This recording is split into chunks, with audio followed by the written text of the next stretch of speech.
ABC 6 News 11 at 11 starts right now. Coming up on ABC 6 News 11 at 11, a once popular dog park making a return after 5 long months out of commission.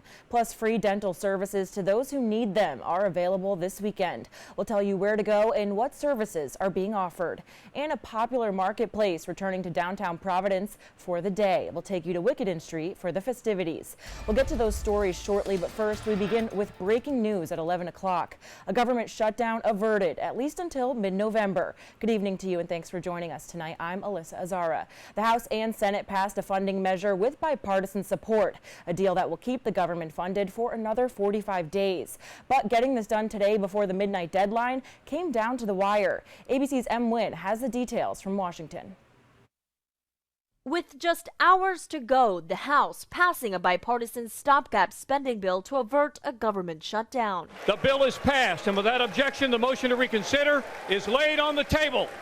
The deal, including $16 billion in disaster relief requested by the White House, but no new aid for Ukraine. Speaker Kevin McCarthy putting his House leadership on the line, announcing the proposal following weeks of infighting within his own party. If you have members in your conference that won't let you vote for appropriation bills, doesn't want an omnibus, and won't vote for a stopgap measure, I don't want to be a part of that team.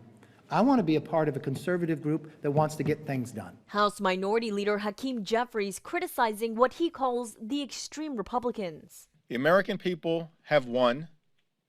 The extreme MAGA Republicans have lost. It was a victory for the American people and a complete and total surrender by right-wing extremists who throughout the year have tried to hijack the Congress. After the overwhelmingly bipartisan vote in the House, the bill was then sent to the Senate, where some expressed concern over the lack of funding for Ukraine. We will not stop fighting for more economic and security assistance for Ukraine. Majorities in both parties support Ukraine aid, and doing more is vital for America's security and for democracy around the world. But the Senate eventually voting to pass the legislation ahead of the midnight deadline, keeping the government open. The alternative to our action today, an entirely avoidable government shutdown. The final stop, President Biden's desk for a signature, keeping the government funded for another 45 days. M. Wynn, ABC News, Washington. U.S. Senator Jack Reed reacting to the passing of the bipartisan stopgap bill, which passed in the Senate 88-9. Reed says the Senate passing the bill averting a federal government shutdown for 45 days is good news, but acknowledges that there is still a lot of work to do in Washington between now and November 17th. Well, what we have to do, one, is move very quickly to ensure there is uninterrupted aid to Ukraine. They're fighting fight for themselves, but also for us and for the democracies everywhere. And then we have to move quickly to adopt our appropriations bill. So by the 45-day limit, we have a full-fledged budget in place to the next fiscal year, this fiscal year coming up tomorrow. Reed says the federal government staying open means access to things like Medicare, Medicaid, and Social Security applications will also stay open. Turning now to our top local story on ABC 6 News 11 at 11. A local high school is mourning the loss of a former student tonight. Officials at Mount Hope High School say 21-year-old Alicia LeBeau was killed in a car crash just after midnight in Utica, New York. LeBeau was a 4-year member of the Mount Hope High School choral department and served as president of the chorus during her senior year. The school will be dedicating their next Music Cafe performance to her, and the community is invited to attend. That will be on October 5th. Meanwhile, multiple police departments across Rhode Island warning residents of scammers trying to gain entry into people's homes. Officials say scammers are posing as members of a utility company and knocking on doors to get inside of people's homes. Authorities are asking anyone with information to call police, saying when in doubt, never let strangers into your home. And if you suspect something suspicious, dial 911. Tonight, East Wareham police still on the hunt for the suspect accused of robbing a Subway sandwich shop on Friday. Police say the suspect walked into the shop on Cranberry Highway wearing a mask and holding a gun. He allegedly demanded money before driving off in a Chevy Avalanche pickup truck. The Plymouth County Sheriff's Office found what appeared to be a toy gun wrapped in electrical tape in the area, but anyone with information is asked to call police. In Mansfield, Massachusetts, a school resource cruiser getting some major upgrades. Mansfield police say school resource officer Ken Wright's aging cruiser finally gave in on Friday after more than 10 years in service. Wright was surprised by the company Higher Graphics, who wrapped a new car with a picture of his canine Bentley. The cruiser, now called Bentley Mobile, will be found at Mansfield High School during the school week. New tonight on ABC 6 News, the Rhode Island Mission of Mercy holding a free dental clinic in Providence this weekend. People are able to get free oral health services like x-rays, fillings, root canals, and tooth extractions. Services are available, though, on a first-come, first-served basis for people who have difficulties getting dental services due to time or money issues. We have some of the best dental professionals in the state that are here volunteering. You'll be well taken care of and do everything we can to keep you pain-free and out of pain while the work is being done. But we know if you don't do the work, you definitely will be uncomfortable. The clinic will be open through Sunday at the Providence Community Health Center's dental clinic.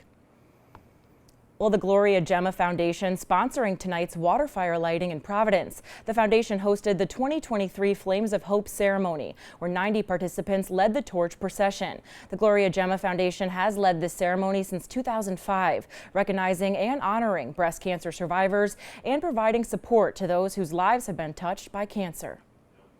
In Pawtucket this afternoon, residents and town officials gathering at Slater Park for the reopening ceremony of a dog park after it was closed for almost 5 months. The mayor and members from the Paul J. Wildenhain Memorial Animal Shelter were also there and shared their gratitude to those who made the reopening possible. It's a wonderful contribution that this has given to our city. We opened up a second one in Fairlawn a few weeks ago, and we're excited about that as well. And it's about providing the quality of life for you guys and gals, but also our animals who we love it dearly. So thank you very much and continue the good work and enjoy the park. The dog park will be open to the public daily from 6 a.m. to 6 p.m. inside Slater Park on Armistice Boulevard.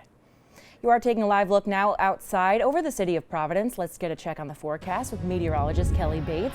Kelly, good evening. What's the weather looking like? Hey, it's, full of optimism. That's our forecast in a nutshell, because we've been pretty soggy lately, but we are expecting conditions to improve in a huge way as soon as we get to tomorrow. So right now we're sort of in the process of getting there. We're starting to break up the clouds and shut down any rain. We have a current temperature in Providence of 56 and winds are moving in from the north at 8 miles per hour. We do have pockets of slightly reduced visibility, some light patches of fog. For example, in Taunton, visibility is down to 7 miles. At the airport in Warwick, we're down to 8, and we're matching that in Newport, but it's not low enough to impede road travel.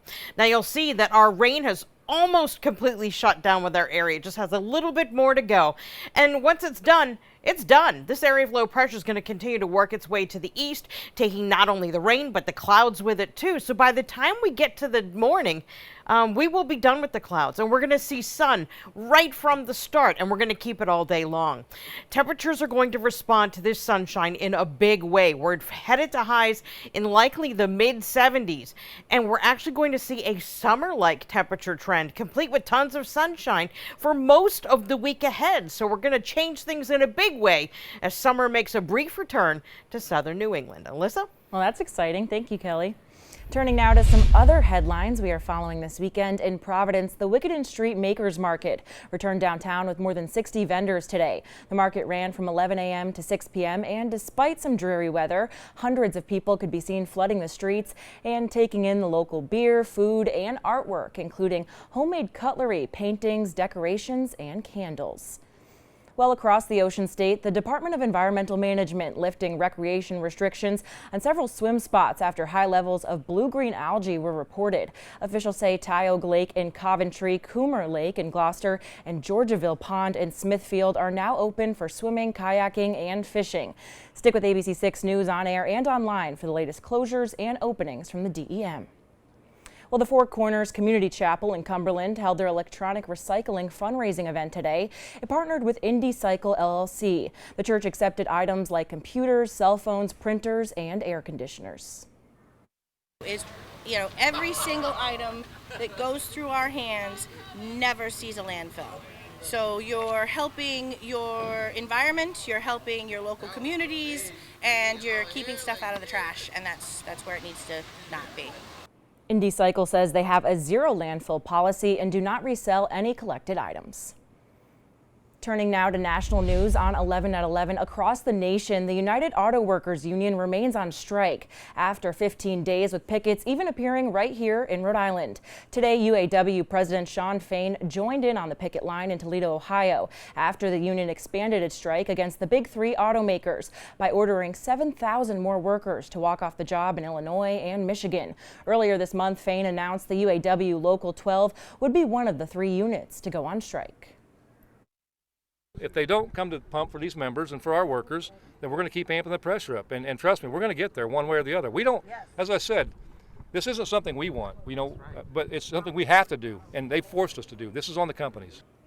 Now, the Associated Press reports that roughly 17% of the union's workers at the big three automakers are now on strike. And in Kansas, the police chief who led the raid on a small newspaper has been suspended. According to AP, Chief Gideon Cody was placed on leave Thursday. The search of the Marion County Records Office back on August 11th has since brought up debates about the press protections in the First Amendment. The chief's lawyer has not responded to requests for comment. All right, still to come on ABC 6 News at 11. Honda announcing their first all-electric SUV will be hitting the market in 2024. We have all the details. Plus, Toys R Us trying to make a comeback after shutting down back in 2018. What the retailer's parent company says it's planning to do. And meteorologist Kelly Bates has your full weather forecast for the weekend and looking ahead to the work week. We'll be right back.